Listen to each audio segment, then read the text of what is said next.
सुगंधा, आखिर का चलत था तारा मन में? काहे हर बार हमरा के ताना मारेलू? अरे तू सोच भी कैसे सकेलू कि हम गोलू के जहर दे दे? इमे सोची कि कहा जब जमाना इतना खराब हो गइल बा कि हक और हिस्सा के लिए भाई भाई के गला घुट देवेला, तब बहन काहे ना घुट सकेली? वाह सुगंधा वाह! अरे तू तो ससुराल आके बहुत बहुत बड़ हो गईलू। हम ये सब देखे खातिर, ये सब सुने खातिर तोहार देवर जी से ब्याह ना करौले रानी। हमारी सपना ना रहे। अरे हम तो यही सपना देखनी अपन एक आँख से हम तोहार सुख देखनी और दूसर आँख से हम अपन सुख देखनी। हे सुगंधा, अरे हमहू एगो माई हई और एगो माई लइका के जन्म देवेली, जन्म छीनेली ना। माई ई तोहरा खातिर और बाबूजी खातिर ई कुर्ता और धोती, राहुल खातिर ई देखी शर्ट और पैंट, ठीक बना? अरे कर का जरूरत रहे? तो जब आवेलो तो हमने खातिर कुछ न कुछ लेके आवेलो, नीक ना लागेला बेटा? कैसन बात करत आड़ू माई? हम ही घर के बड़ बेटी हैं और ऐसा ही खाली हाथ चल आइब त नीक ना न लागी। अच्छा सुनी, ई सब बात छोड़ी और हमरा के ई बताई कि सुगंधा के जौन रिश्ता के बात चलत रहे का भइल? अब का बताई बेटिया, ओहे जौन 4 साल से हो रहल बा। अरे जेकरो ढंग के मड़ैयो न बनल ओहो 5 लाख दहेज मांगा था और सरकारी नौकरी वाले था पूछवे मत करा। अरे 4 पहिवा गाड़ी के नीचे बातें नहीं करत। अरे लड़की के गुण सहूर केहू नहीं देखत, सबके खाली दहेज चाहिए। बस यह सोच के संतुष्ट करत वानी कि गरीब होके चाहे अमीर, लड़की बिना बिहाले ना रहेली। बड़ बुजुर्ग कहले रहले ना कि भगवान वर पहले बनावेले सुकन्या बाद में। अरे हमरो सुगंधो खातिर केहू न केहू बनले हुई। अम्मा जी समझी कि लड़का मिल गई, बाबूजी और राहुल के लड़का पसंद बा और उ लड़का के रउआ भी पहले से जाने नहीं। बस अब राव रहा के देरी बा। अरे पाहुन, रउआ बुझौलिया मत बुझाई, जल्दी से लड़का के नाम और गांव बता दी। अरे अम्मा जी गांव के नाम छोड़ी, लड़का के नाम में काफी बा। लड़का के नाम बा। तू ता सुगंधा के खूब गुण सिखा देले बाड़ू, देखा था कितना समझदार हो गई बिया। अरे को समझदार न भइल बिया, बल्कि औरी फुहर हो गइल बिया। ढेर से ढील कपारे में लेके घूमत रहेले। दीदी के बतावे की का जरूरत रहे, पर बता देलू। अब तो हर पेट के पानी पच गए होगी। अरे एकदम ठीक कहलू माई जो बता देलू। ए गुड़िया, अपना मासी से दूर रहिया ना तो तारा के भी जुआ हो जाई। दीदी तू भी ना। अरे मजाक करत आनी। ए माई, बाबू जीजा खातिर हलवा और पकौड़ी बनावे खातिर कहले हां। अच्छा तो तनी पम्मी लाला जी की दुकाने चल जा और 1 किलो बेसन और आधा किलो प्याज और आधा किलो सूजी ले ले। हैला पैसा लेके जा। मामा हमहू चली? हाँ चल तू चल, पैसा तो ले ले दे। जा जा चल आओ। और सुना जल्दी चल आई। ध्यान रखिया गुड़िया के।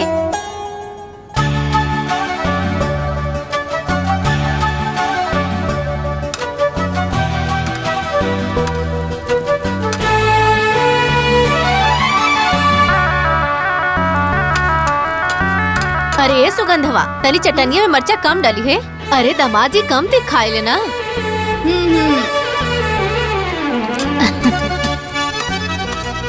तो से छिला था एको? हाँ?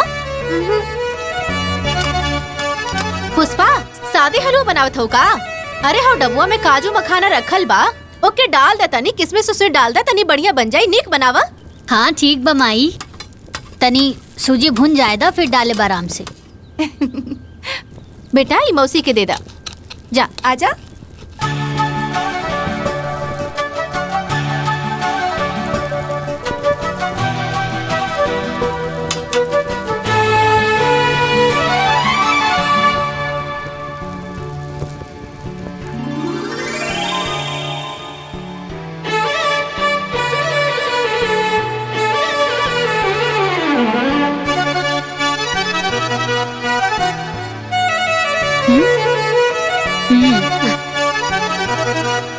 जब मेहमान लोग आवेले ना तब मौनी लहटिया कट जाला। पकौड़ी कैसन बनल बा पाहुन? बहुत बढ़िया बनल बा अम्मा जी। और जीजा जी चटनी कैसन बनल बा? चटनी लगा तो तू बनौले बाड़ू, एकदम तहरे जैसन तीता। इतना मना कहनी कि मर्चा कम ही रखिया, बाकी मनलस नहीं। पकौड़िया और ही पाहुन, दे रे जिया जी के पकौड़िया दे।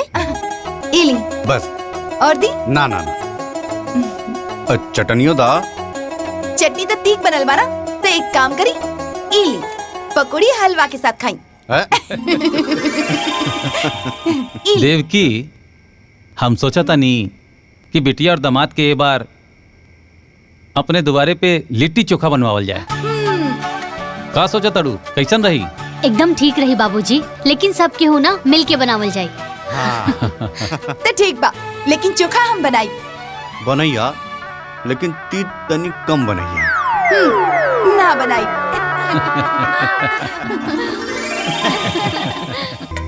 बहुत बढ़िया बनल बा। अब चटनी तीत तो नहीं खे ना? ना ना और लही ना। अरे। ना ना मुझे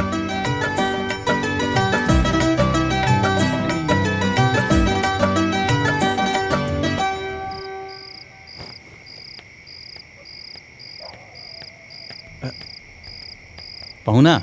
हाँ बाबूजी। ई लुंगी ला, एके पहन के आराम से सुत जाइए। हाँ हाँ ठीक बा बाबूजी।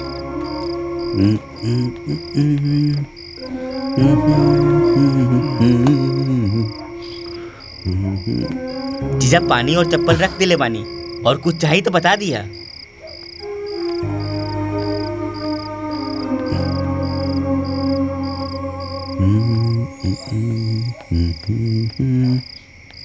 इली टार्च, पिसाब उसाब लगी था पिछोरवा चल जाइए। हाँ। टार्च लेके जाइए, काहे के पिछवा खर खंजर भइल बा। अरे तू ऐजे सुत बा ना। हम तो इजे रहबे करब। हाँ तो बस जगा ले। अच्छा ठीक बा। मच्छरदानिया लगा दा।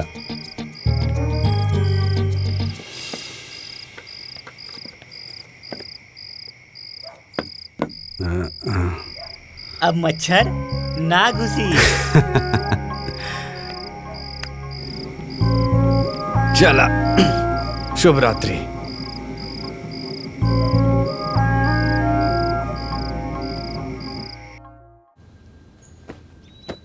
दीदी देखी ना कैसन लागत बा? ठीक बा ना? बहुत बढ़िया, एकदम फिट आइल बा। हाँ फिट बा। माई, ई सलवार सूट हम सुगंधा खातिर लेके आइल बानी। माई कैसन लागता? बहुत सुंदर बा। माई, ई तोहरा खातिर और बाबूजी खातिर ई कुर्ता और धोती, राहुल खातिर ई देखी शर्ट और पैंट। ठीक बा ना? अरे कर का जरूरत रहे, तो जब आवेलो तो हमने खातिर कुछ न कुछ लेके आवेलो। नीक ना लागेला बेटा? कैसन बात करत आड़ू माई, हम ही घर के बड़ बेटी हैं, और ऐसा ही खाली हाथ चल आइब त नीक ना लागी। अच्छा सुनी, ई सब बात छोड़ी और हमरा के ई बताई कि सुगंधा के जौन रिश्ता के बात चलत रहे का भइल? अब का बताई बेटिया, ओहे जौन 4 साल से हो रहल बा। अरे जेकरो ढंग के मड़ैयो न बनल, ओहो 5 लाख दहेज मांगा था, और सरकारी नौकरी वाले था पूछवे मत करा। अरे 4 पहिवा गाड़ी के नीचे बातें नहीं करत। अरे लड़की के गुण सहूर केहू नहीं देखत, सबके खाली दहेज चाहिए। बस यह सोच के संतुष्ट करत वानी कि गरीब होके चाहे अमीर, लड़की बिना बिहाले ना रहेली। बड़ बुजुर्ग कहले रहले ना कि भगवान वर पहले बनावेले, सुकन्या बाद में। अरे हमरो सुगंधो खातिर केहू न केहू बनले हुई। अम्मा जी समझी कि लड़का मिल गई। बाबूजी और राहुल के लड़का पसंद बा, और उ लड़का के रउआ भी पहले से जाने नहीं। बस अब राव हाँ के देरी बा। अरे पाहुन, रउआ बुझौलिया मत बुझाई, जल्दी से लड़का के नाम और गांव बता दी। अरे अम्मा जी, गांव के नाम छोड़ी, लड़का के नाम में काफी बा। लड़का के नाम बा सतीश। हमार छोटका भाई।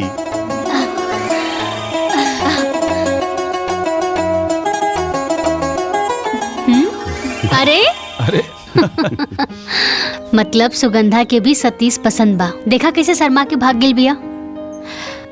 अब अपन विचार बतावा माई। बिटिया इसे बढ़िया रिश्ता सुगंधा खातिर और का हो सकेला। बाकी एके घर में दोनों बहन के शादी ठीक होई का? कहीं बाद में कोनो दिक्कत परेशानी ना होखे। तू चिंता मत करा माई, कौनो दिक्कत तकलीफ ना होई। अरे कौनो दूसर घर की लड़की हमार देवरान बन के आवे उसे तो अच्छा बाना कि हमार बहन आए। अरे जैसे हमनी के नैहर में बहन बन के रहेनी वैसे नए ससुराल में भी बहन बन के रहब, देवरान जेठान ना। अरे वो सब तो ठीक बा, बाकी समधन जी के एक बार पूछल जरूरी बा ना। तोहरे सास के कार आए बा। अरे अम्मा जी, रउआ के का लगा था हमनी टाइम निकाल के ऐजा सिर्फ लिट्टी चोखा खाए खातिर आयल रहनी। अरे हमनी के पहले से प्रोग्राम रहे कि सतीश और सुगंधा के शादी के लड्डू बांध दियल जाए। तो पाहुन समझ ली कि लड्डू बंद गई। अच्छा बाबूजी, अब हमनी के जाए के आज्ञा दी। घरे भी तो खुशखबरी सुनावे के बाद। चला पुष्पा, चले के तैयारी करा। जी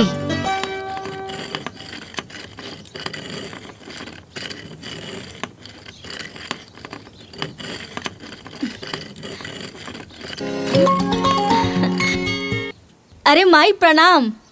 खुश रह। का करतारू? दाल दरत हई। हमार तो जिंदगी जैसे वही कहावत जैसन हो गइल बा, उठा बुढ़ा सास का चूल्हा छोड़ो जात का। ई चूल्हा चौकी धो के खाली भईनी तो दाल दरत हई। अरे तो जेठानी हो के कुल काम तू करेलू तो देवरानिया का करेली? अब का कही माई, उ देवरानी ना महारानी हई, महारानी। ई घर के मालकिन हई। जब मन करेला तब चल जाली अपन भतार संगे। काल के गइल बाड़ी नहीं हरे। हमरा के तैसन लागता कि हम जेठानी ना नौकरानी हई और वो हमार सास तिजोरी की चाबी दे दिल बाड़ी ओकरा के। काहे के ओकर भतार तो कमासुत बाड़े ना और हमार तो खेतियर बारन। और जब कुछ हम मांगी सासू माँ से वो कहेली जा मलकिनिया से बात कर ला। अब तू ही बताओ माई, जेठानी होके एक एक रुपया खातिर देवरानी के सामने हाथ फैलावे के पड़ेला। माई अब हम का करी, हमर तो जिंदगी बर्बाद हो गइल बा। रोवा मत बबुनी, अब का करबू? ये सब किस्मत के खेला बा। जब किस्मत पलटेला ना तब ये होला। अच्छा हाँ बिटिया, अपने देवर से सुमन के बियाह के बाद अपन सासू माँ से कहलू है कि ना? वो का है ना, दोनों बहन एक घर में रहबू त ससुरा में राज करबू और देवरनिया के दबा के रखबू। अरे माई, हम रोज रोज के काम काज के चक्कर में भुला गई नी। अच्छा सुना, तू चिंता मत करा। अच्छा सासू माँ के अच्छा मूड दे के ना बात करम। बस भगवान से ही मनावा कि वो महारानी ना कोनो अड़चन न डाले। चाची आ गईली, चाची आ गईली। अच्छा माई, हम फोन रखा तानी, लगा था कि महारानी आ गईली। रखा। अच्छा ठीक बा, फोन करत रहिया। माई चाची आ गईली। ई का बा? मिठाई। मिठाई तू खाला। ऐसन बा तो अभी हमहू खा लेता नी।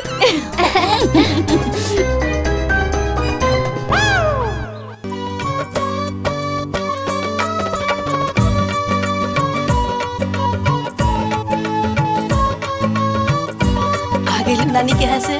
प्रणाम दीदी। खुश रहा। अम्मा जी ला ला भैया। ए बबुआ, हाँ माई। जौन बात करे खातिर अपना ससुरारी गई रहा वो बात भइल की ना? हाँ हाँ माई, ससुरारी में दामाद के बाद केहू काटेला। सतीश और सुगंधा के रिश्ता तय हो गई। अरे वाह। अरे वाह, ये तो बहुत खुशी के बात बा माँ जी। बाकी हम लोगन से सुनले रहनी कि एक ही घर में दो बहन के शादी ना होके के चाहिए, उ जमेला ना। अरे भौजी, कहाँ बाड़ू तू? इस सब ढकोसला होकेला। वो कहावत नहीं के सुन ले बाड़ू, 100 साइत ने एक सुतार। हाँ सही कहे ना। देख लो ना, पुष्पा के पाव पड़ते गुलाब की नौकरी लग गई। आहो ना हो, सुगंधा के पाव पड़ते सतीश के भाग जाग जाए। बिल्कुल ठीक कहा तारो माई।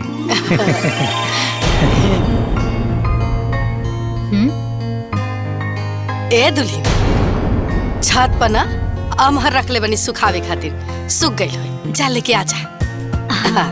लाओ तो का हो? ला तू मौका ढूंढत रह गेलू और चौका मार दिहलस। एक तो खुद तोहर जियल मुश्किल कैले रहल आ दूसर को आगे। अब तू सोच तोर का होई। एगो सील एगो लोढ़ा दोनों मिल के कुटियन थोड़ा थोड़ा। अगर वो दोनों सील लोड़ा है तो हम कोनो धनिया पुदीना ना है कि दोनों बहिनी मिलके हमार चटनी बना के रख दे। हम भी झुराई मरचा है, ऐसन जाल डालम दोनों बहिना के बीच में कि गोतनी गोतनी की लड़ाई हो जाए। प्यार के मिठाई में डाल देम आम के खटाई।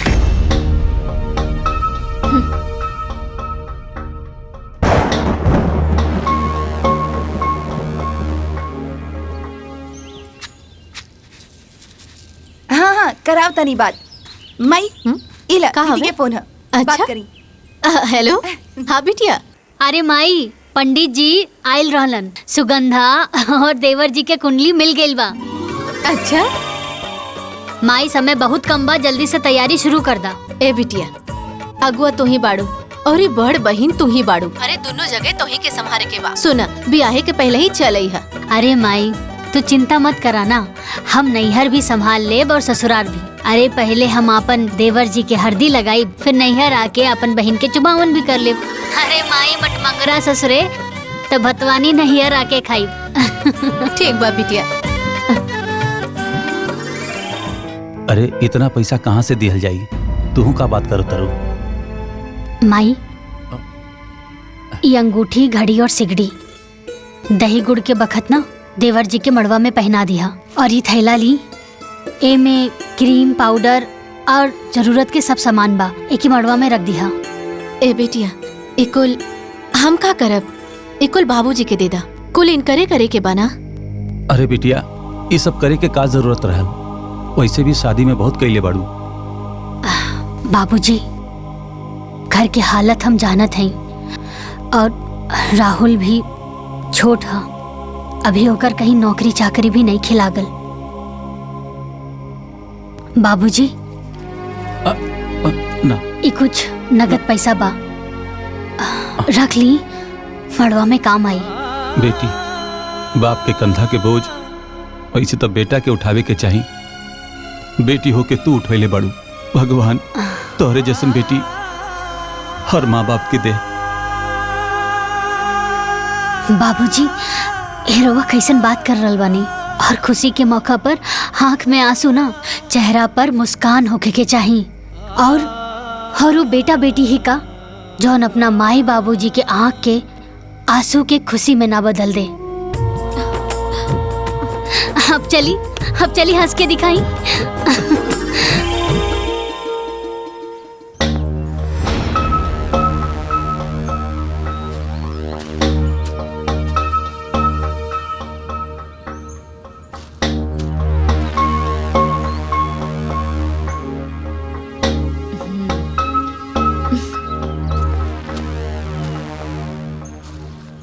कितना थोक पे चढ़ाओ तनी माँ जी देवर जी के शादी पे? अरे दुल्हीन, एक ही स्थान चोपता और 7 थान गहना। इतना दिया जाई ना तो उनकर मड़वा अंजूर हो जाई।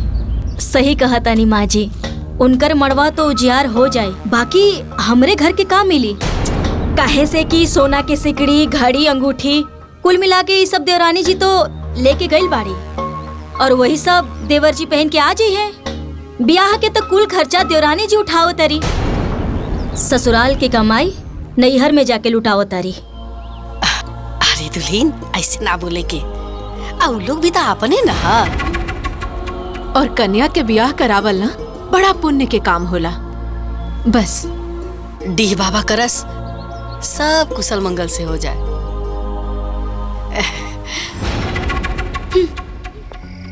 का बेटिया?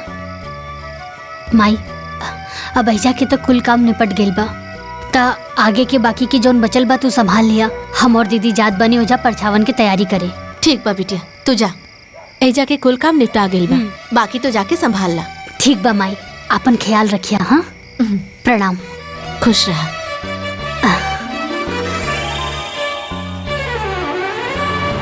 दुल्हन लपर्छा था। अरे कैसन बात करत आड़ू दीदी, तू बड़ बाड़ू, तू करा। ठीक बा। सासू सोहागिन हो परिछाना चालेली, पत्थर के लोढ़ा सासू सोने के थाली हो, पत्थर के लोढ़ा सासू सोने के थाली हो, थाली में हल्दी चावल चुमेली भाभी हो, थाली में हल्दी चावल चुमेली बुआ हो, बहुअर स्वागत बा उतरा तू हाली हो।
एगो बात कही दीदी, पूरा गांव में चर्चा बाकी कि तहार बारात बहुत बढ़िया गेल रहे। कि ऐसन बारात गईल रहे, वैसे ही लड़की वाला भी बाराती के दुआरे पर स्वागत भी कैलन हा। अरे मसूर के दाल, गोलगप्पा, पनीर, अब मन भर छेना। ई कुल तो ठीक बा बिमला, बाकी एक घर में दो बहन के शादी करे के ना चाहत रहे। शादी के बाद बहन बहन ना रह जाली, देवरानी जेठानी बन जाली, आके थरिया फेंक के झगड़ा करे लग जाली। भगवान ना करे कि रउआ के घर में कभी ऐसन होखे, लेकिन का करबू, गोतिन गोतिन के झगड़ा तो सबके घर में होखेला। अच्छा तो ठीक बा, हम जात आनी, घर में बहुत काम बा। हमनी के चलो तनी जा हमनी के हां पढ़ बेटू चलो।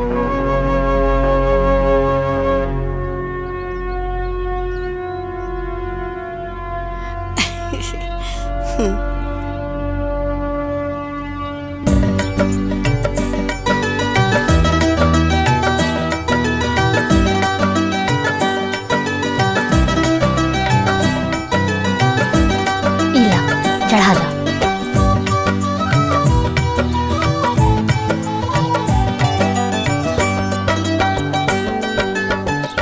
इला छत चढ़ा।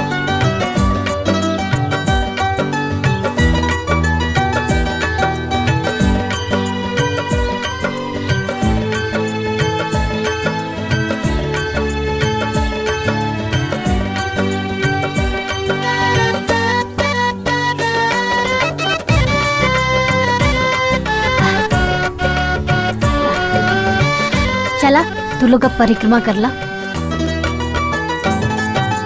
आखिर साली से घरवाली बनी गई। बड़ा लजात बाड़ू, जब भैया के ससुरारी आवत रहनी तब बड़ा पटर पटर बोलत रहलो। तब के बात अलग रहे। देखी ई मंदिर है, मस्ती मजाक के जगह ना। अच्छा जी।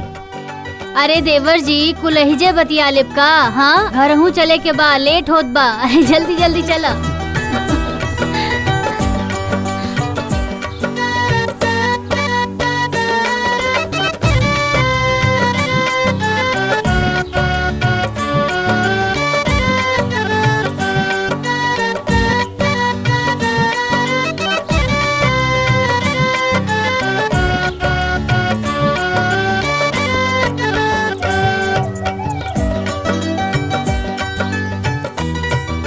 दीदी आज बचपन की याद ताजा हो गई। जब हम स्कूल जात रही तो ऐसे ही हमारी चोटी बनावत रहू ना।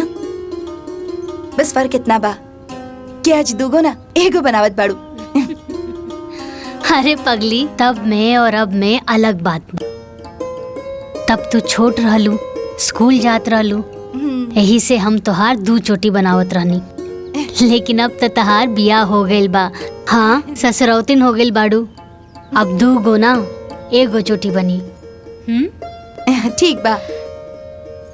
ला शीशा ला, देखा कैसन बनल बा। शीशा देखे की कोनो जरूरत ना है। हमार दीदी बनावत बाड़ी और ठीक ना बनी। का निमन बा का बुरा बा, हमसे ज्यादा हमार दीदी जाने ली। अच्छा, ये पल्लू ना हमेशा ऐसे सर पे रहे के चाहिए।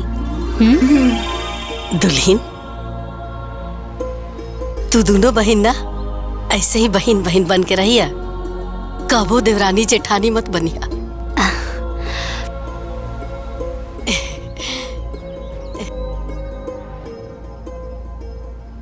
हमारी एक बात हमेशा याद रखिया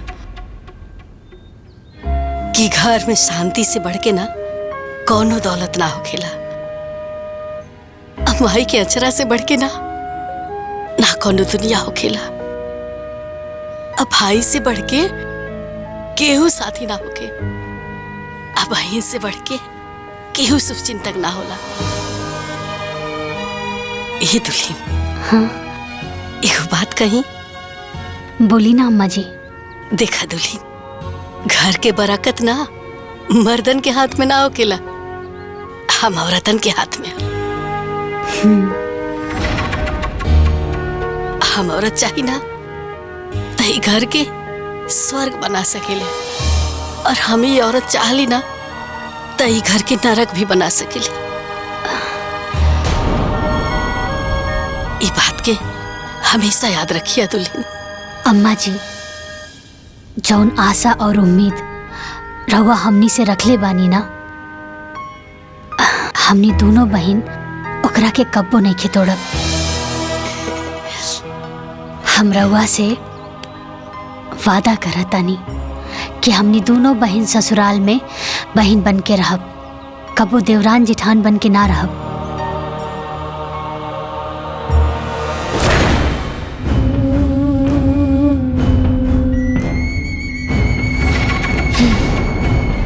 आज हमहू एक प्रतिज्ञा करतानी कि दोनों बहिनी के देवरानी जेठानी बना के रहब।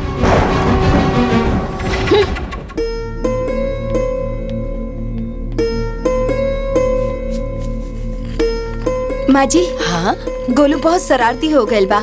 दिन भर गांव के लड़का के साथ खेलत रहले। हम सोचतानी कि गोलू के नाम प्ले ग्रुप में लिखवा दी। अरे दुल्हन, तो हमारा से का पूछा तारू? जाके अपना दीदिया से पूछा, काहे से कि घर के मालकिन हुए ना है। ठीक बा, दीदी तक कबो भी हमारी बात के मना ना करेली।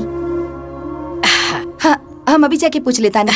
चल चल गोलू, बहुत शरारती हो गल बा। कितना बार कहेले ऐसा लड़का के साथ मत खेला करो।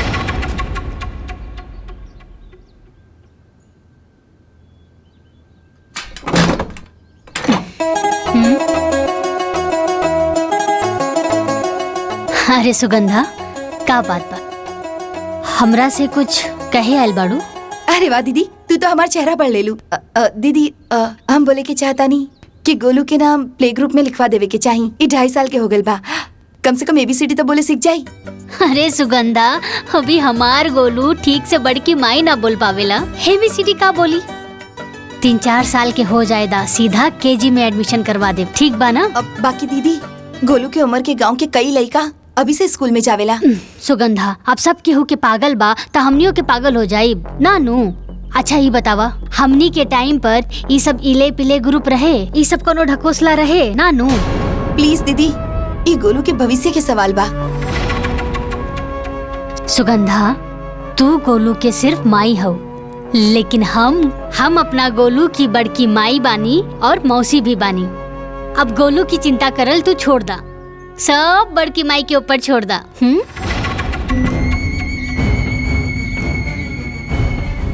दोनों बहिनी के बीच में आग लगावे खातिर जौन पापड़ हम बेलने, आज वो सफल हो गए।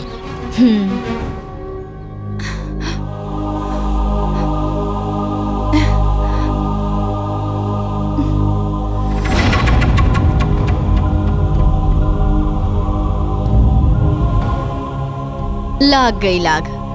अब देखा कैसे ई आग के हम ज्वालामुखी बनावत हैं।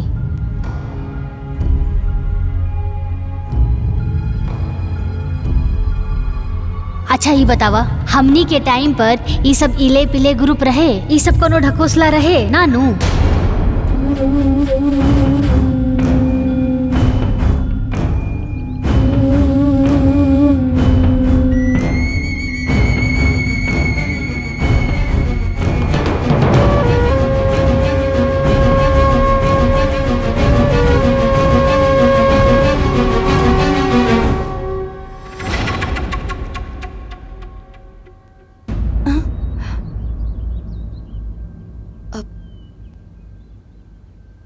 अच्छा सुगंधा जी, हमरा के एगो बात बतावा, जब आंधी तूफान आवेला तो सबसे पहले कौन सा पेड़ गिरेला? जौन पेड़ की जड़ कमजोर होखेला ऊ पेड़।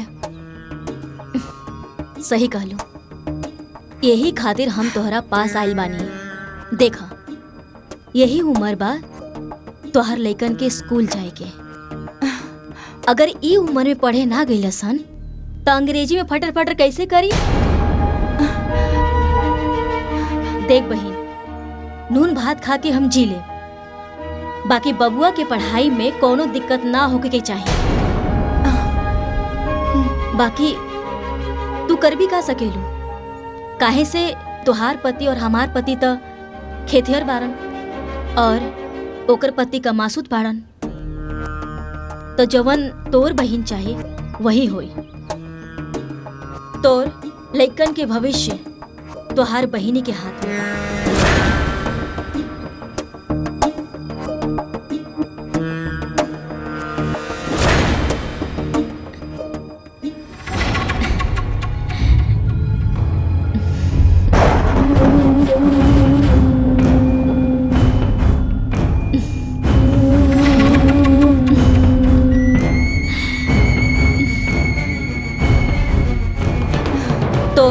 लइकन के भविष्य तोहार बहिनी के हाथ में बा। सुगंधा, ऐसन बात ना हो, तोके जरूर कोनो गलतफहमी भइल बा। गलतफहमी हमके ना भइल बा, बल्कि आज तो हमार सारा गलतफहमी दूर हो गइल बा। अब वो हमार बहिन ना, हमार जेठानी बन गइल बाड़ी।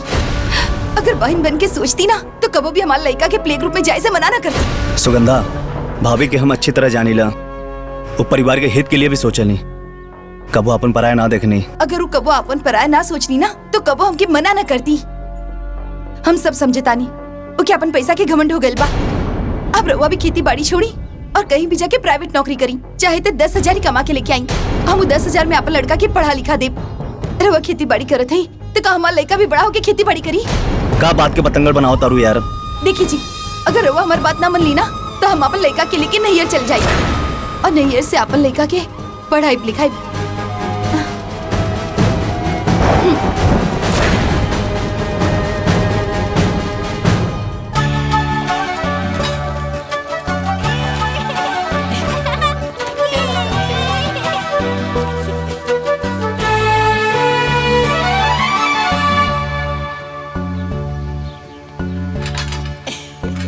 सुगंधा।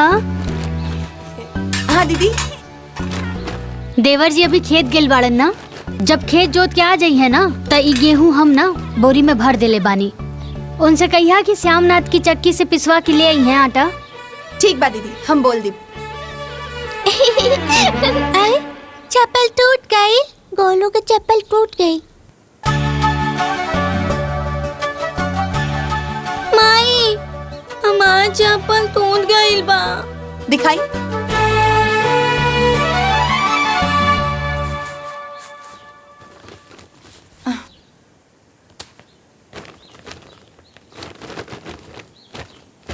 दीदी, हाँ देखी ना, गोलू की चप्पल टूट गई बा। एगो नया मंगवा दी ही ना। सुगंधा, नई कीने की का जरूरत बा? हमरा लगे 2-3 गो जोड़ी पड़ल बा, हम दे देब, गोलू के पहना दिया, ठीक बा?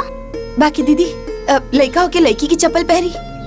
अरे सुगंधा, सैंडल ना हा, हवाई चप्पल हा, और सब हवाई चप्पल एक जैसा नहीं होला। कैसे गिर गई तू? हाँ? अरे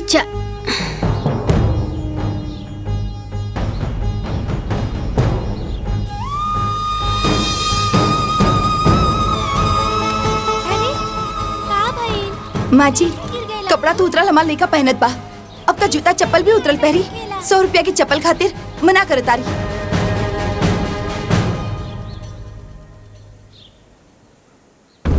अरे हमार नौ के दुल्हन, 100 रुपया के बात नहीं खे।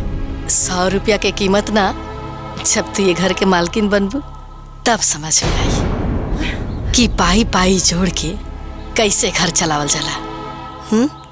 चिंता मत करा।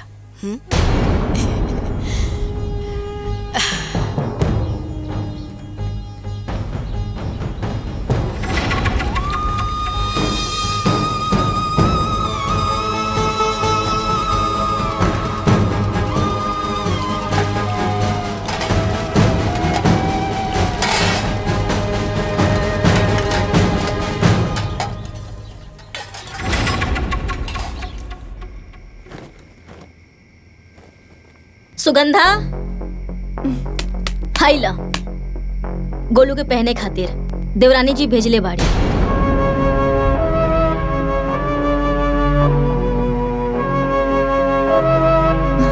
बाकी एगो बात कही, इतना साल से जे हमार साथ हो रहल बा अब उ तोहरे साथ हो रहल बा। पहले ओकर बेटी के उतरन हमार बेटी के पहनावल जात रहे, अब तोहार बेटा के पहनावल जाता। हम तो ये मान ले बानी कि हम दूसर घर से हैं, बाकी तू तो सगी बहन हो। तू दोनों एक ही महतारी के पेट से जन्मल बाड़ू, तोहरे साथ ऐसा ना करे के चाहत रहे। बाकी जाए द, तू कर भी का सकेलू। अच्छा ई चप्पल ना गोलू के पहना के देख ला कि ओकर साइज के बा कि ना। बेचारा लइका लड़की के चप्पल पहन के घूमेला। चला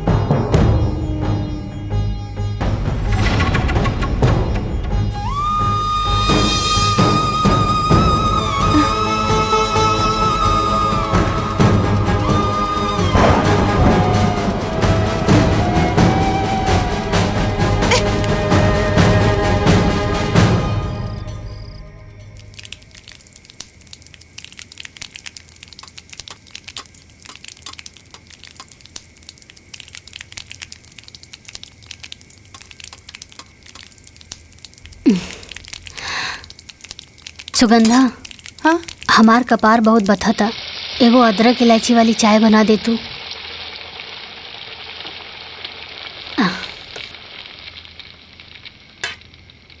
ई रहल चाय के पत्ती,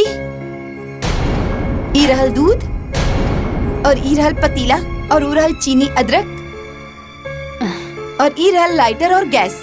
आपन चाय बना के पी ली। अरे तो एमे खिसियाए वाला कौन बात बा? हाँ हम खुदे बना के पी ले। हाँ तोहरा के पिए के बा ना। लाग गई लाग। अब देखा कैसे ई आग के हम ज्वालामुखी बनावत हैं।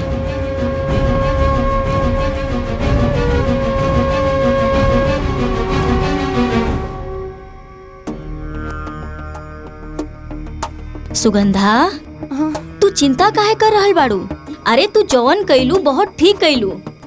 ज्यादा चुप रहे से आदमी कपारे पे बैठ जाला। कबो कबो मांगे से हक ना मिली तो छीने के पड़ेला। अगर उहो जेठानी बनतिया तो तू काहे बहिन बनबू? तू देवरानी बना। आज तू ओकरा के उल्टा जवाब देलू, हमरा के तो बहुत अच्छा लगल।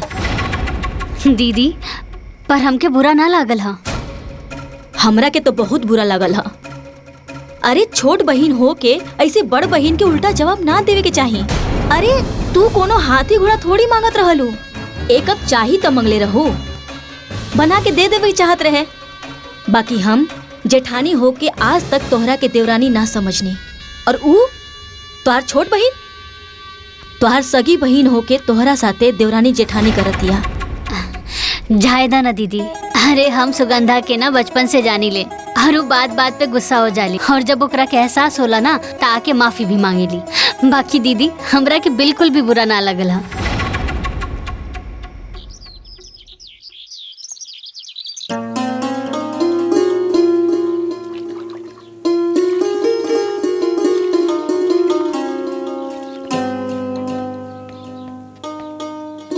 सुगंधा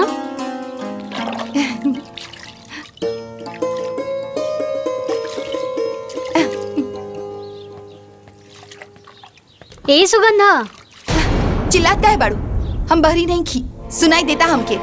अरे जब सुनाई देत हवे तो जवाब काहे नहीं खुद देत?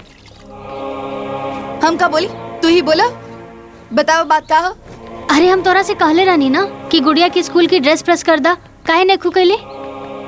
दिखाई नहीं की देत, हम अपन लड़का के नहलावत बाड़ी।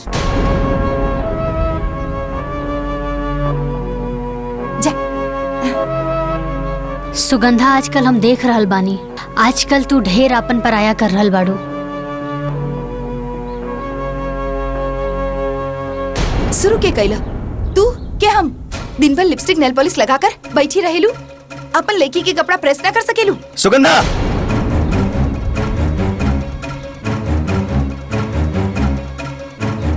का हो गल तो के? ये कोनो तरीका भौजी से बात करेगा? जी जौन तरीका से समझी ओकरा के उही तरीका से समझाई। चुप रह लो, शांत रह लो, का हला करत रहो? अरे तोला परोसा आ पटीदार सुनी त का कही? रहे दी माई, आज सुगंधा के बोल ले विदा, पता तो चले आखिर एकरा मन में कितना भड़ास भरल बा। बोला पुष्पा, वो छोट है, ओकरा में समझदारी ना है। तू तो समझदार बाड़ू, तू ही शांत रहा। अगर ई शांत हो जाए तो घर ना पलट जाए। ई घर के मालकिन नहीं, ई ऑर्डर करी और काम करी हम, ई लड़की पैदा करी और संभालिए हम।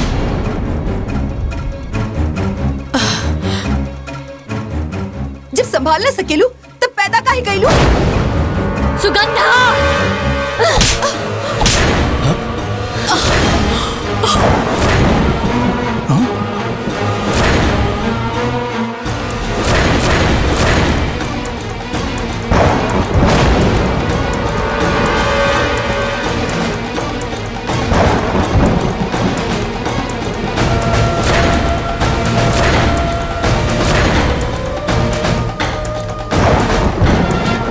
जेके पास जवाब न होला ना, वो हाथ उठावेला।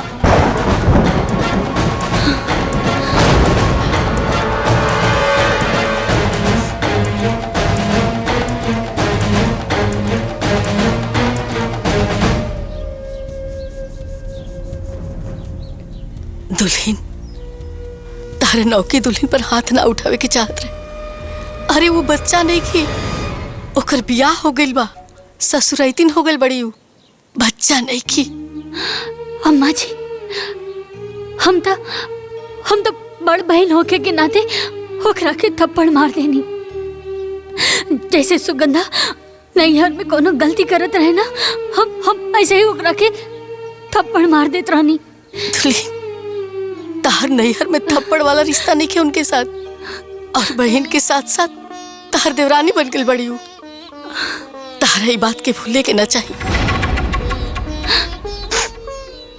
अम्मा जी, तू चिंता मत करा, हम अभी नैहर में फोन करके माई बाबूजी के यहाँ बुला लेता नहीं। वो सुगंधा के अच्छे से समझा दिए माई, अच्छे से समझा दिए।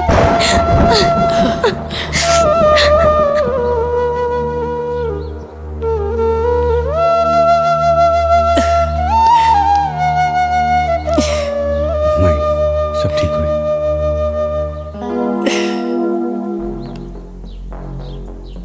ओ कमाई बाबूजी की बताइए, हम खुद ही नहीं है जाते, हम ही समाई बाबूजी की बता दे कि घर में हमारे साथ का होत बा।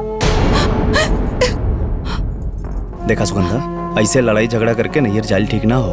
तक उनके हम पर हाथ उठावल ठीक बा? उनकर आदमी कमाता हुए तो घर के मालकिन, और हम घर की नौकरानी बन के रही। सुगंधा, गुस्सा के आग नु पहले बुद्धि की जरा देवेला, अब बुद्धि के जरते ही प्यार के भीतर अहंकार कर जाला। एक बात बतावा, दुनिया के कोनो भी रिश्ता अपने आप ना खत्म होला, अहंकार गलत फहमियों के तोड़ देवेला। दो लोग के बीच के रिश्ता केवल तीसरे की वजह से ना, बल्कि आपसी विश्वास और प्यार की कमी से टूटेला। हम तहार पति बानी ना, तो हमार बात ना मनबू। चला वो बैग उठावा और अलमारी में रखा। एक बात और ही, माई बाबूजी के सामने अपने गुस्सा पे कंट्रोल रखिया।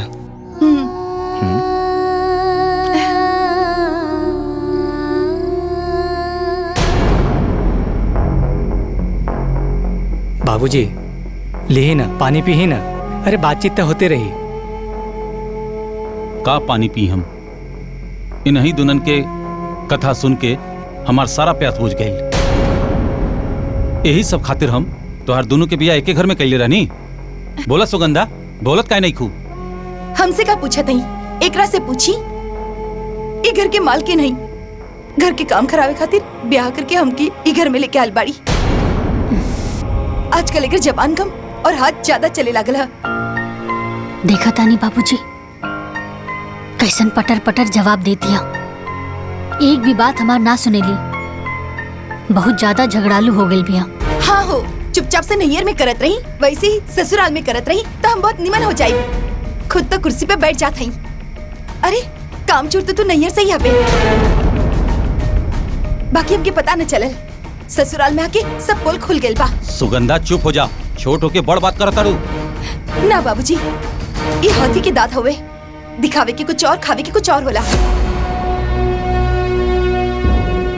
और ये जब रउआ के बोलवले बानी तो रउआ भी जान ली कि का करिए। इनकर आदमी कमावत हुए तो 150 रुपया के खातिर भी हमरा के इनके आगे हाथ फैलावे के पड़त बा। अरे गोलू की चप्पल का टूट गल रहे, हम इनकरा से कहनी कि गोलू खातिर 100 रुपया की नया चप्पल खरीद के दी, तई मना कर देली और अपन लड़की के पुराना चप्पल हमार बेटा के दे देली।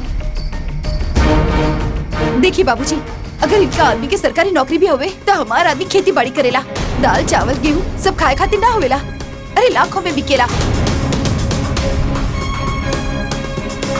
हम कभी भी एकरा से हिसाब मांग ली का?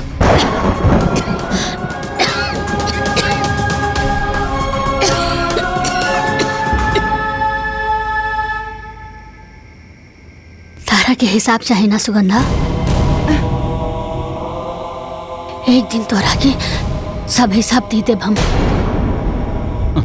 चुप हो जा भाई, हमार बात कान खोल के सुना। अगर तोहनी ऐसे ही आपस में लड़त रहबू तो हम समधियान आवल छोड़ दे। काहे कि तू लोग समधियान में हमरा के मुंह दिखावे के लायक न छोड़बू। बिटिया, हम बाप होकला के नाते तो से विनती करतानी कि जैसे तू दोनों के नाम पुष्पा और सुगंधा है, वैसे ही ससुराल के बगिया के सुगंधित करा। समधन जी, हम दोनों बिटिया के तरफ से हाथ जोड़ के तो से माफी मांगतानी। समधी जी, माफी मांगे की कोनो जरूरत नहीं है। राहुल फर्ज रहला समझावे के, रउआ समझाई नहीं। आ कोनो ही लोग बच्चा तो बहाना कि कान पकड़ के समझावल जाए। लावा कड़वा दा। अरे हम आवत रहनी था, सोचनी के राहुल के शादी के कार्ड एक पन दुकार हो जाई, आपके पूरा परिवार के साथ आवे के बाद। समधन जी, एक और विनती बा कि राहुल के शादी से कुछ दिन पहले हमरे दोनों बिटिया के भेज दी, काहे कि राहुल के माई के काम काज में मदद मिल जाए। जी, जैसन रउआ कहीं। अच्छा, तब हमनी के चलत तनी। जी।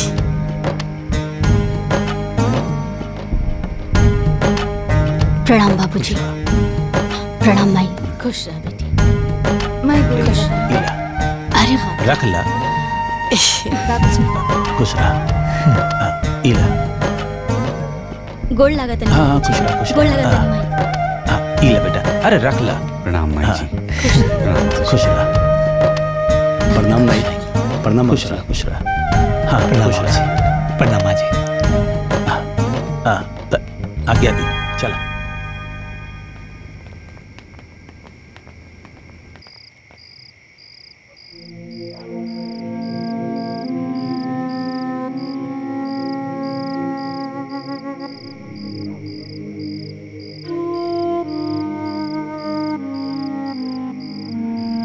भैया, पता नहीं केकर नजर हमनी के घर परिवार पे लग गई। ये सुगंधा और भाभी के बीच में खटास कैसे पड़ गई?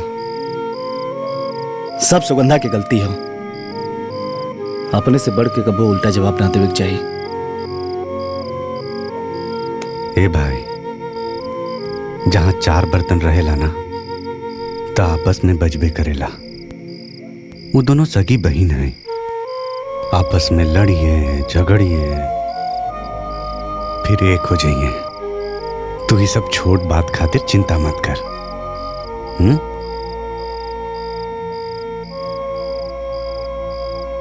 बेटा हाँ?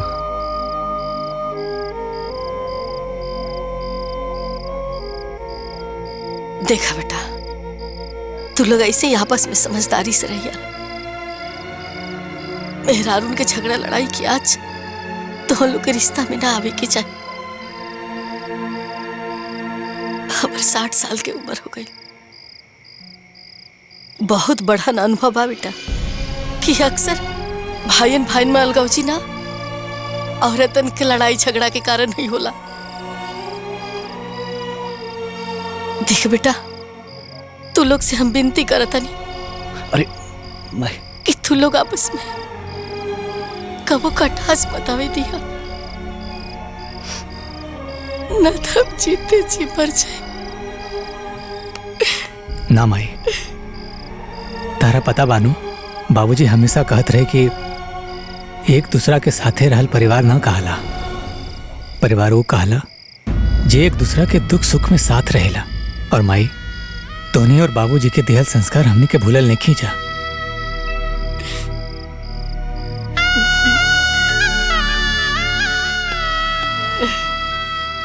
तीनों भाई तो से वादा करता ने प्रेम के बुनियाद पर बनल घर के दीवार में कबो दरार ना आवे देव। हाँ माई। हाँ माई, बाबूजी के अरमान के मोती के माला हमनी कब्बो टूटे ना देव। वचन देता नहीं माई, हमने के सांस टूट जाई मगर साथ कभू न छूटी, कभू न छूटी।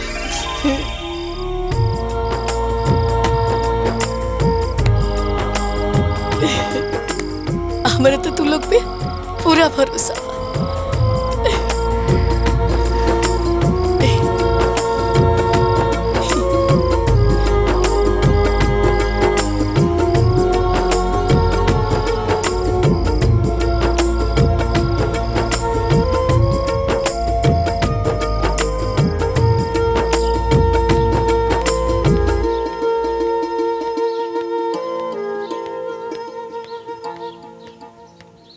अम्मा जी, इली चाय पी ली। अरे अरे अरे, खाना बन गई। चला चला तू आगे बैठा। ये आगे बैठी। अच्छा ठीक बा। ए जी, हाँ? गोलू के भी लेके जाई और प्ले ग्रुप में छोड़ दी। वहाँ रही तो कुछ सीखबे करी। ठीक बा।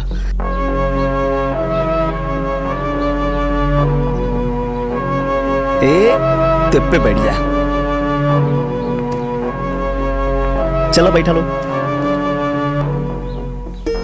By bye bye bye bye bye बेटा। जाए बाय बाय।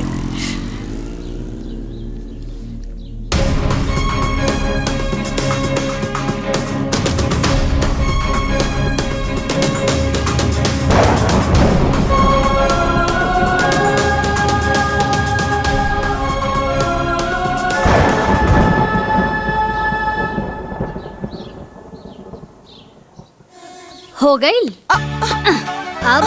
अरे दीदी, अरे चला ना हम ना करब, तू करना। और इला, अरे तू काहे नहीं की करब?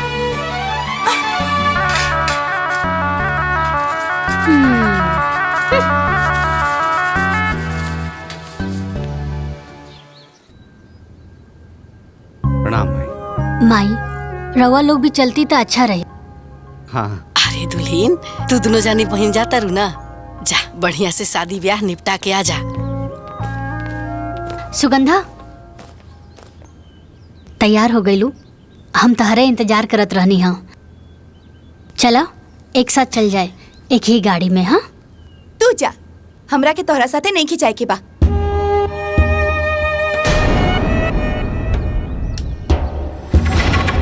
अरे दुल्हीन, नैहर वाला लोग का कही? अरे कहीं नैहर में दोनों बहन अलग अलग जाइबू त नैहर वाला लोग का कही? माई ठीक कहती है सुगंधा, चला भौजी के साथे गाड़ी में बैठा। ऐसे जाए अच्छा ना लगी ना। अच्छा लगे चाहे बुरा, अब छुपल का बा? नैहर में भी तो सबके पता चल गइल बा।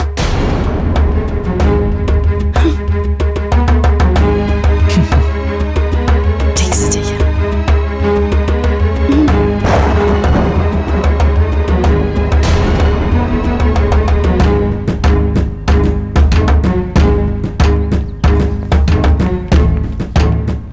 खुश रहा प्रणाम माई। जो आगे चलो।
खाली रहला गाड़ी इना के जाके में बैठ जाई। ये जेठ की दोपहरिया में हम लड़का लेके मोटरसाइकिल से चलत है। सब तोरे जिद के कारण होता। देखिए रहुआ चाहे कुछ भी कही, हम फैसला कर ले बानी। हम ओकर गाड़ी में ना बैठब मतलब ना बैठब। का समझे थे बड़ी आई गाड़ी वाली है, एकदम मूर्ख है बाड़ू।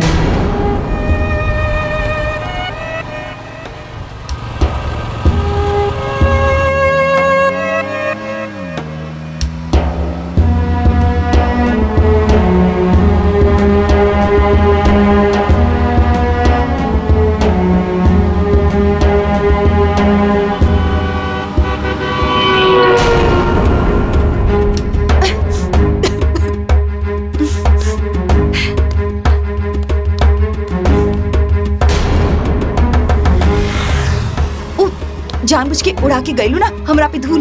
हम सब कुछ समझतानी। अरे चुप ना रह तू यार। वो जानबूझ के भौजी उड़वनी है धूल। वो गाड़ी है कच्चा रास्ता पे जाए तो धूल उड़वे करी। हाँ हाँ रवा के तो भैया भौजी होवे ना, रवा तो ओकरे साइड लेबे करबा। देव की बहन अब की छोटकी बेटिया साथे ना आई है का? कहाँ रह गई नीहा? अब का है ना चाची, सुगंधा के 4 चक्का में घुमरी आवेला। यही से देवर जी उनकरा के अपन मोटरसाइकिल पे लेके आवत हवन। और तैयारी सब हो गई ना? सब बढ़िया एकदम। अरे वो देखा आ भी गईलन। हाय देखा तहर मौसी आ गई। दीदी प्रणाम जीजा। प्रणाम। खुश रह आराम से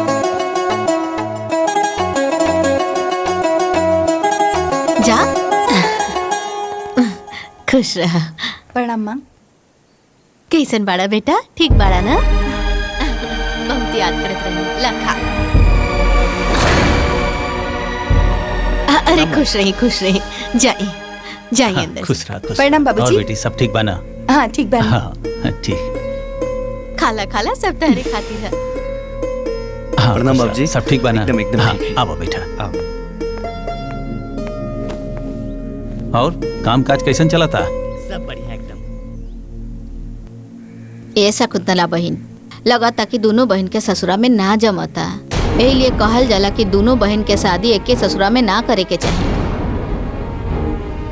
हाँ चाची, हम भी देख ली हई कि छोट बहन हो के सुगंधा बड़ बहन के पैर तक न छूलस और मुंह टेढ़ करके भीतर चल गई है।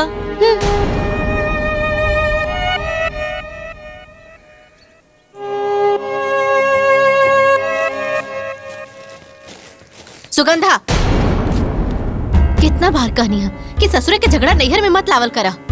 अरे बियाह पड़ल बा, कुशल मंगल से बीत जायदा। गांव घर नात रिश्तेदार सब कोई जुटल बा, तोहरे दोनों बहन मुंह फुला के बैठबो सन तो सब लोग का कहिए? हाँ ये हमके ना ओकरा के समझाई कि यहाँ मालकिन बन के ना रही। मालकिनी करी है तो झगड़ा तो होबे करी। अरे तू बात के समझत काहे नहीं खू? अरे वो तोहर बड़ बहन हिया, तू ओकरा से बहुत छोट बाड़ू। छोट बन के रहबू ना तो कुल झगड़े खत्म हो जाई। अरे तोहनी के झगड़ा के जड़ना तोरा ओकरा से बराबरी करे के बा। देखा बिटिया, तू सफर से थकल आयल बाड़ू, मुँह हाथ धो के आराम कर ले। बाहर दमाजी के मिठाई दे देले बानी, तू आके देख ली। हम जाता नहीं।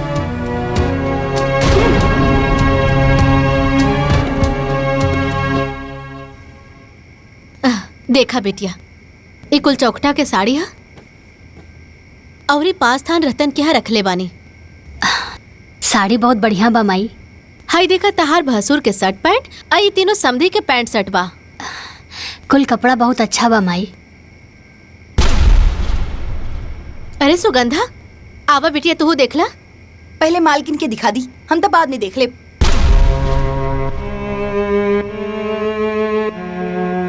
और वैसे भी हमरा के बहुत नींद आवता, हम जाता नहीं सूते के। देख ली माई, ये ऐसे ने बोली टोली हमरा के वहाँ भी बोलेली।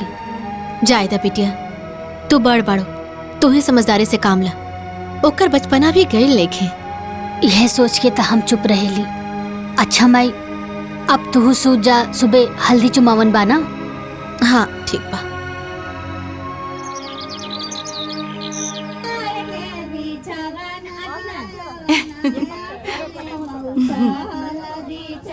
अरे बहन, पहले बड़की दीदी से न करावे के चाहिए।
माई। हाँ बिटिया। हल्दी वल्दी तो अच्छे से निपट गई बा। हाँ। बस ब्याह अच्छे से हो जाए, सब बढ़िया हो जाए। ये हमार तरफ से नेग है। अच्छा, नमस्ते, प्रणाम। अच्छा। खुश रह बिटिया। इला बिटिया, तू नाम लिख लिख के न रख दा, ना तो हम भुला जाए, याद ना रही। ए माई, ई राजा चाचा की लड़की रहे। हाँ, ई राजू चाचा के लड़की रही। बढ़िया साड़ी दे ले बिया। प्रणाम, इराला हमरा तरफ से शगुन। अच्छा अच्छा, तू लोग ब्याहवा में टाइम पर आ जाई। ठीक बा। ला एकरो रख दा। नमवा तो बताई। अरे वो सीमा रहली है ना, चिन्हत हूँ। हाँ ठीक बा। सीमा और राजू चाचा।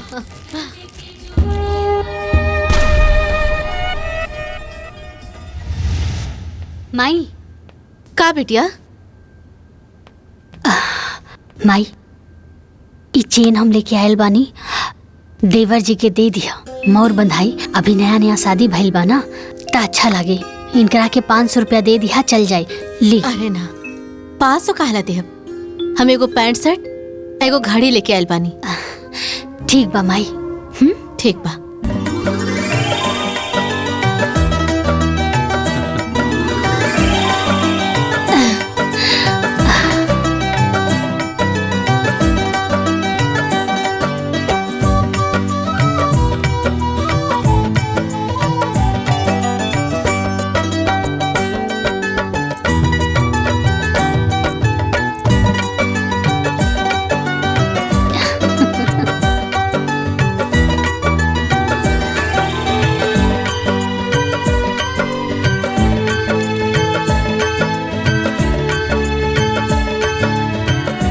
दीदी पतो हो तो बड़ी सुंदर बिया। हाँ बहन। अरे ननद सुंदर हुई तो भौजी काहे सुंदर न हुई। इली हमार तरफ से तो हर मुंह दिखाई। निमन भाना।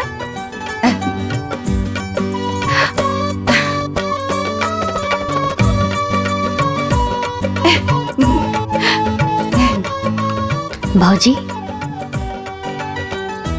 इस सोने की अंगूठी तोहार दोनों ननद की तरफ से कैसन लागल? एकदम चांद के टुकड़ा लग रहल बाड़ू। राउर तो भाग खुल गेल माई। हाँ माई साहब जोताई उतर हो गई। शरबत पीला। अरे आ गेला। अरे पिंकी के माई। चलो चलो उतरा उतरा। घरे आ गेला। हे गोलू बिटवा, खुश रह। आजा आजा आजा। प्रणाम मुझी। माँ जी पायल खुश रहा। प्रणाम माई। खुश रहे खुश रहे। गुड़िया बिटिया। प्रणाम भैया। खुश रहा खुश रहा। दादी के प्रणाम करा। प्रणाम दीदी। खुश रह। कैसन बाड़ू?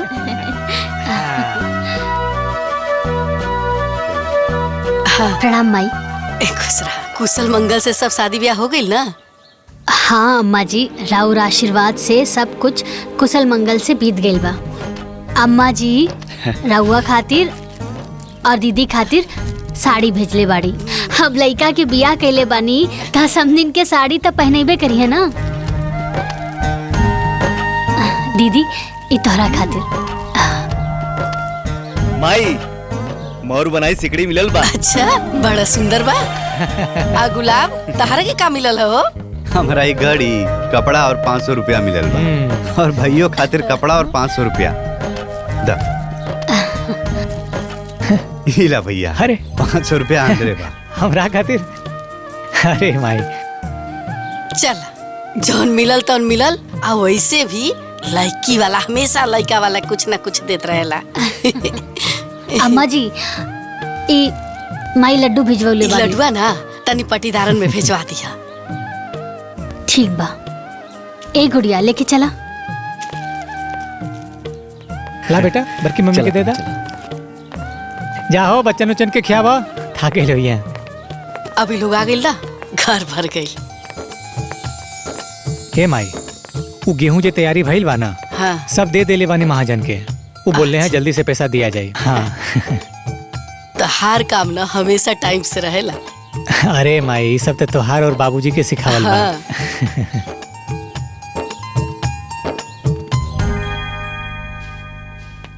गुड़िया पिंकी गोलू चला आवा। सफर में थक गइल होइबा। आके दूध पीला। चला। माई हमरे खातिर है। हाँ बेटा सब केहू के खातिर।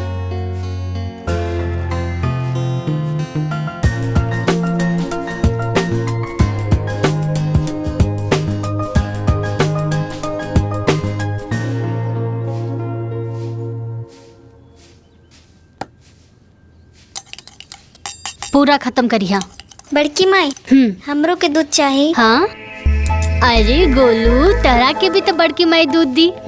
आवा बैठा। सकरन सीटी हमार गोलू का दूध मीठा। ला पीला।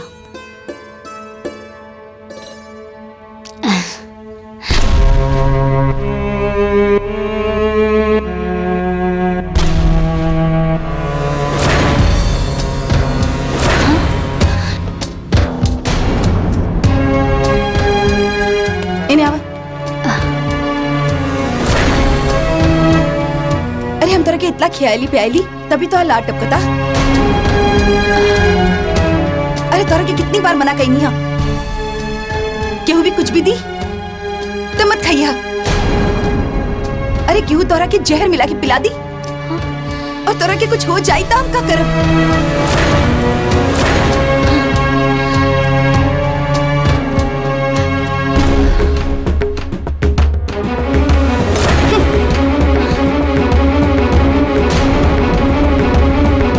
कितनी बार मना कही हा?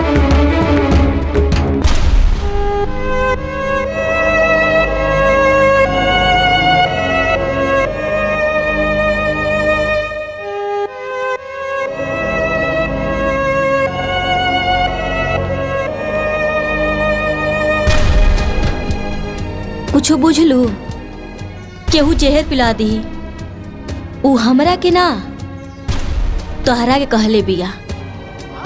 अरे इतना निर्दयी तो तू ना बाड़ू, तो कर लेगा के जहर पिलेबू।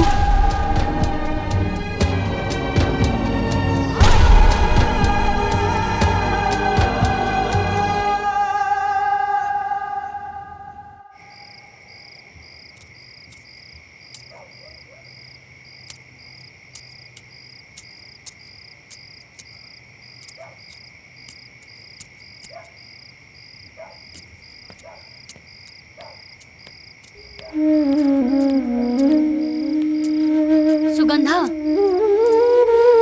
सुगंधा, आखिर का चलत था तारा मन में? काहे हर बार हमरा के ताना मारेलू? अरे तू सोच भी कैसे सकेलू कि हम गोलू के जहर दे दे? इमे सोची के कहा, जब जमाना इतना खराब हो गइल बा कि हक और हिस्सा के लिए भाई भाई के गला घोट देवेला, तब बहन काहे ना घोट सकेली? वाह सुगंधा वाह! अरे तू तो ससुराल आके बहुत बहुत बड़ हो गईलू। हम ये सब देखे खातिर, ये सब सुने खातिर तोहार देवर जी से बियाह ना करौले रानी।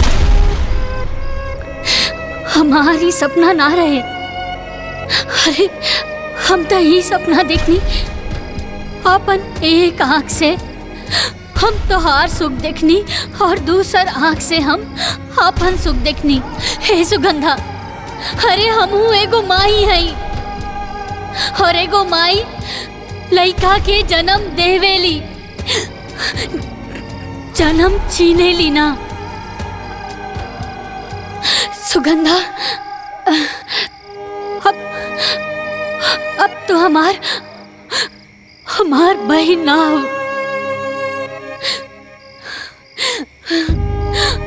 अब तू हमार देवरानी बन गेल बाड़ू। देवरानी हमरा के देवरानी बने खातिर के मजबूर कैलस? तू मजबूर कैलू, और तू खुलल आँख से सपना देखा ताड़ू। तो जौन आँख से सपना देखा ताड़ू, उससे सिर्फ तोहरा की खुशी हुई। अगर अपन एक आँख से भी हमार खुशी के सपना देख ले रहती, तो कबो भी 100 रुपया की चप्पल खातिर मना न कर ले रहती। हमार लड़का के भविष्य के बारे में अगर सोच ले रहती, तो ओकरा के प्ले ग्रुप में जाए से मना न करती। तो सिर्फ और सिर्फ अपन पति, अपन लड़की और खुद के बारे में सोचेलू। और सच्चाई तो यही बा कि तू हमके एक घर में ब्याह के एक हाथे लेके आल बाड़ू, ताकि हम ई घर की नौकरानी बन के रही और तू ई घर के मालकिन बन के रहा।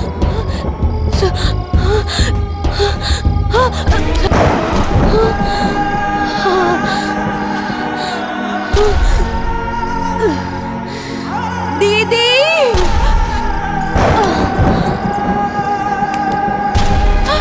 दीदी,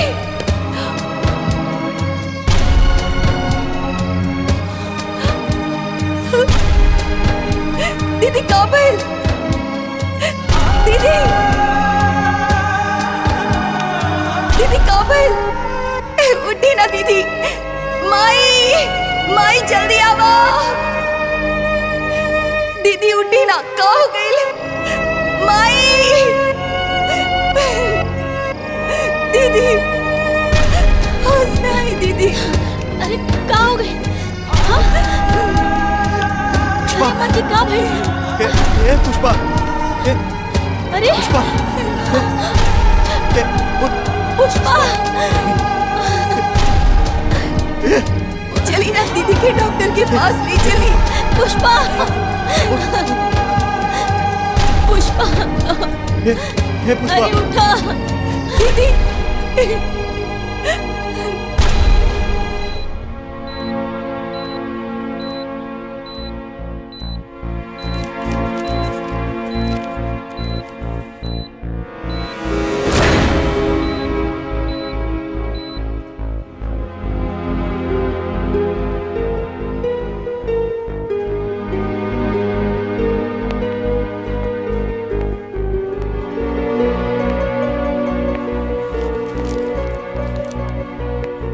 डॉक्टर साहब, कैसन बड़ी पुष्पा? देखिए, 1.5 साल पहले ही मैं उनको बता चुका था कि उनको ब्लड कैंसर है।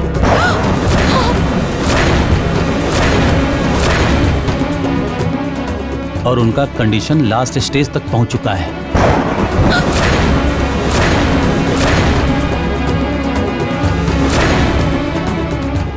अब उनके पास बहुत कम दिन बचे हुए हैं, इसलिए उनको घर ले जाइए, खुश रखिए। परिवार में जितने दिन रहेंगे उनके लिए उतना ही अच्छा होगा।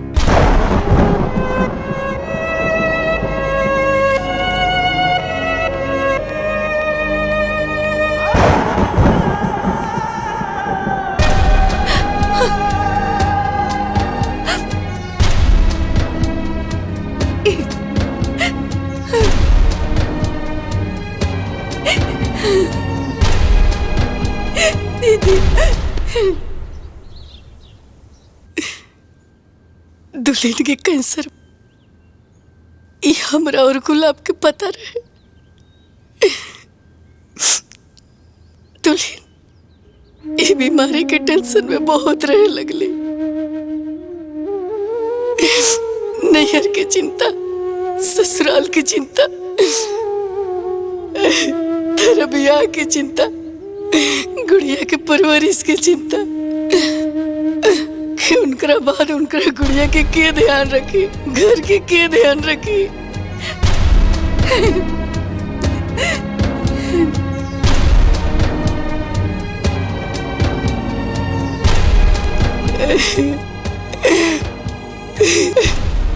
और उनका मन में ही सब चलत रहे, लेकिन हमरे से वो कह ना पावत रही।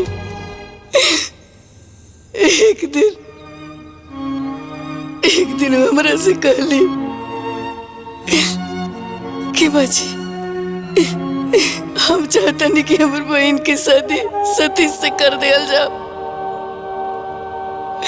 ताकि हमारे बाद घर में रही ना, घर के संभाल सकती है, हमारे गुड़िया के संभाल सकती है। काहे कि माँ से तो माँ जैसा नो लेना, माँ से बढ़ के मासी होले। अगर दूसरी लड़की घर में अगर देवरानी बन के आई तो पता न कैसे ही घर में रही। हम इस सोच के ही रिश्ता के फौरन हाँ कह देली कि दुल्हन के गैला के बाद गुड़िया के माई की कमी महसूस ना होए। ज्यादातर लोग एक बात कही, हम बहुत लाचार हो गए। हम वो सास है कि जे अपना पतों में भेद कैलाश कायदे से निकल जाओ। हमरे बड़की के घर के मालकिन बनावे के चाहत रहे, लेकिन हम दुल्हन के बनाई नहीं।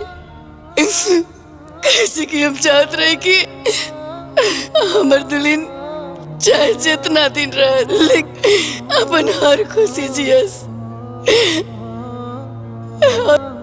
हमार दुल्हन में मालकिन बने के जिम्मेवारी संभालने की सारा गुण रहल। ऐसे हम उनका के घर के मालकिन बने नहीं, और वो आज तक घर के बहुत अच्छे से संभाल के रख ली, क्योंकि कोनो चीज की कमी ना हो के दे।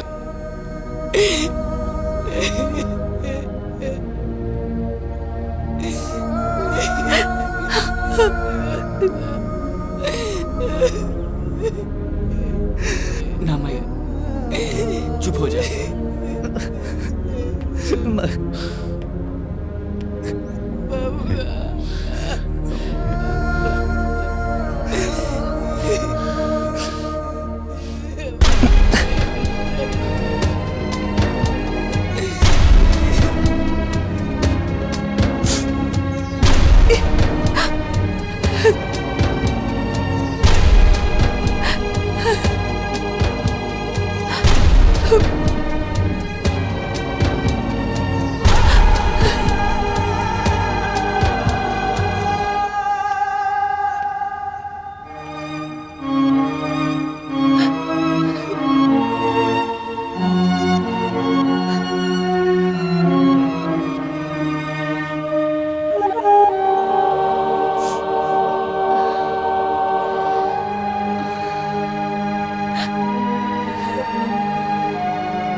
ये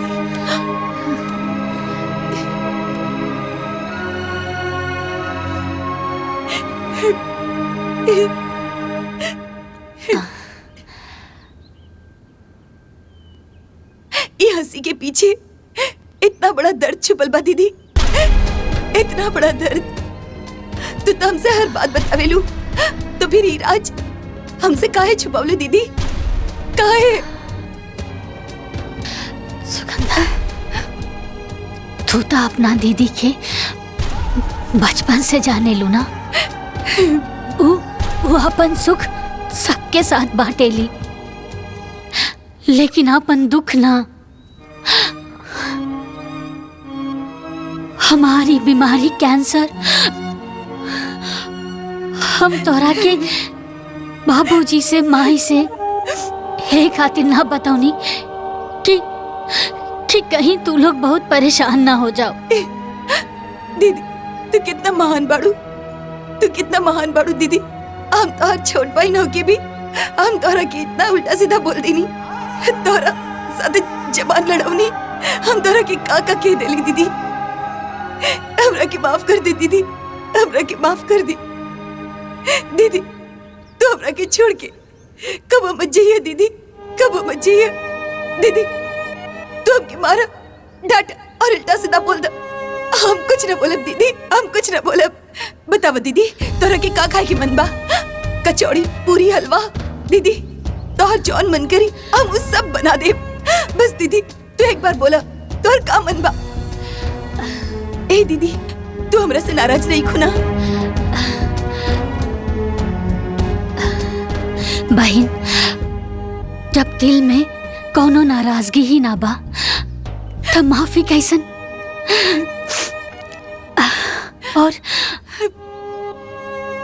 और जौन रिश्ता में लड़ाई ना हो तो समझ जाओ कि वो रिश्ता दिल से ना दिमाग से निभावल जा रहल बा। और हम तोहरा के छोड़ के कबो ना जाई। अरे हमार रिश्ता कोनो जरूरत के रिश्ता ना बा, जरूरत के रिश्ता छूट जाला और खून के रिश्ता कब्बो ना छूटेला।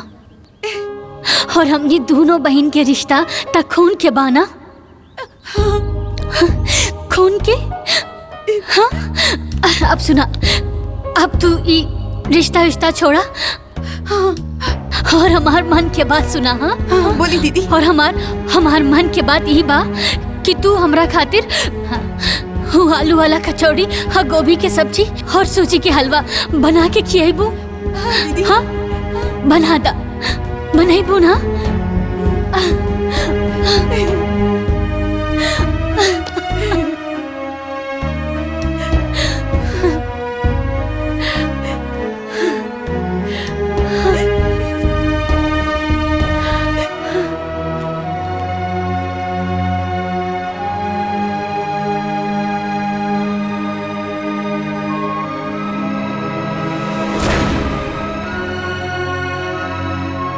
दीदी आज ई तरफ पूरा परिवार के एक साथ काहे बुलवनी है? हमरा के तो कुछो नहीं खे पता।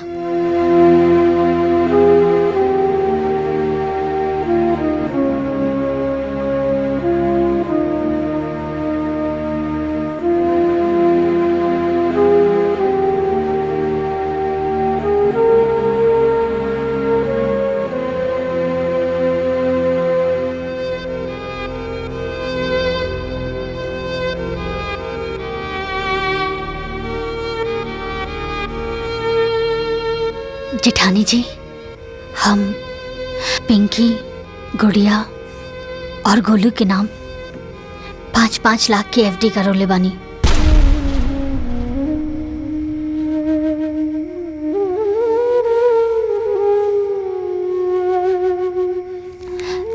ई उहे के पेपर हा, रवा संभाल के रखी।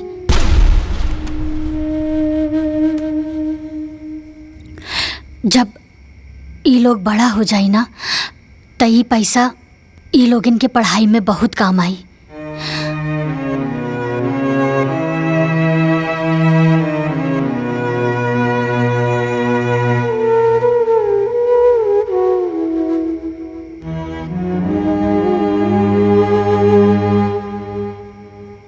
सुगंधा, हम तोरा से कहले रहनी ना कि समय अइला पर हम तोरा के पाई पाई के हिसाब देब। ये जौन एफडी के प्रीमियम बा ना, वो हम देवर जी और जेठ जी के खेती के कमाई से ही भर ले बानी। ई पूरा घर चलावे खातिर हम पाई पाई जुड़नी। अरे कबो 100 रुपया 50 रुपया खातिर लड़ भी गईनी। कभी अपना पति से तो कभी तू दोनों लोगन से। तब जाके इतना बड़ा रकम इकट्ठा भइल।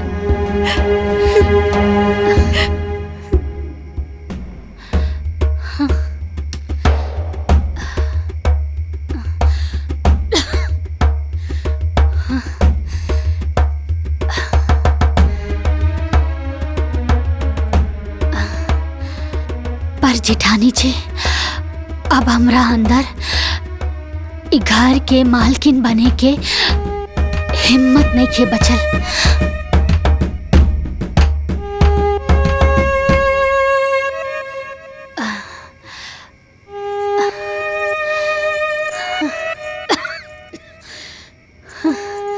अभी घर के मालकिन की जिम्मेदारी रहुए संभाली जेठानी जी, रहुए संभाली।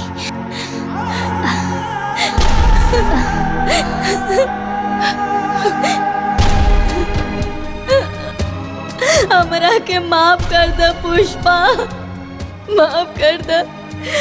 हमरा से बहुत बड़ भूल हो गई बा। हम तोरा के गलत समझनी। तू दोनों बहनी के झगड़े में आग हम लगवनी है।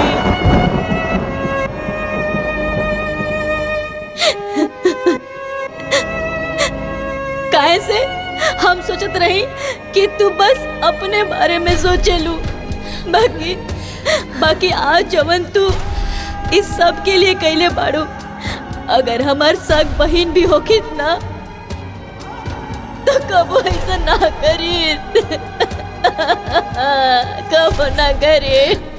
अरे जेठानी जी संभालिए अपने आप के।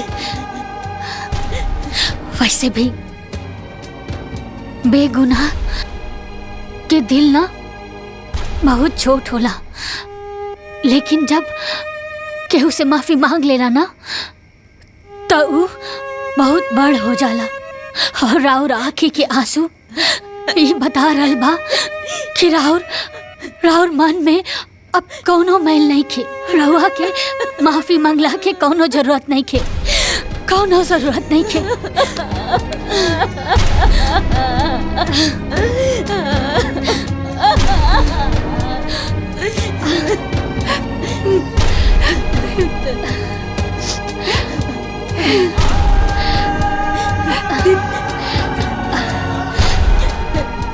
बस हमारे एक आखिरी एक शब्द जेठानी जी, ई सुगंधा छोट हवे, थोड़ा जिद्दी बाड़ी, लेकिन दिल के बहुत अच्छा बाड़ी। एकर कौनो भी बात के कबो बुरा मत मनिहा। एकर हमेशा ख्याल रखिया अपन छोट बहन समझ के।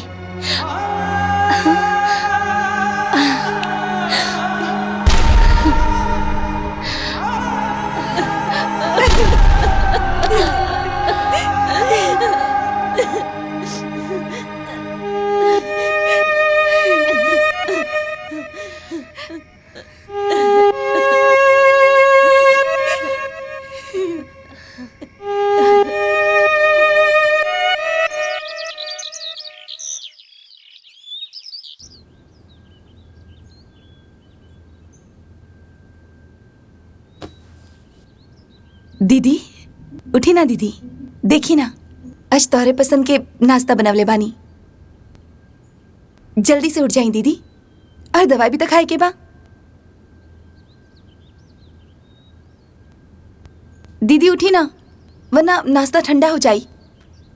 दीदी दीदी उठा।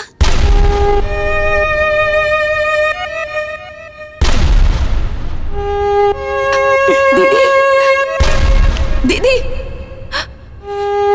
दीदी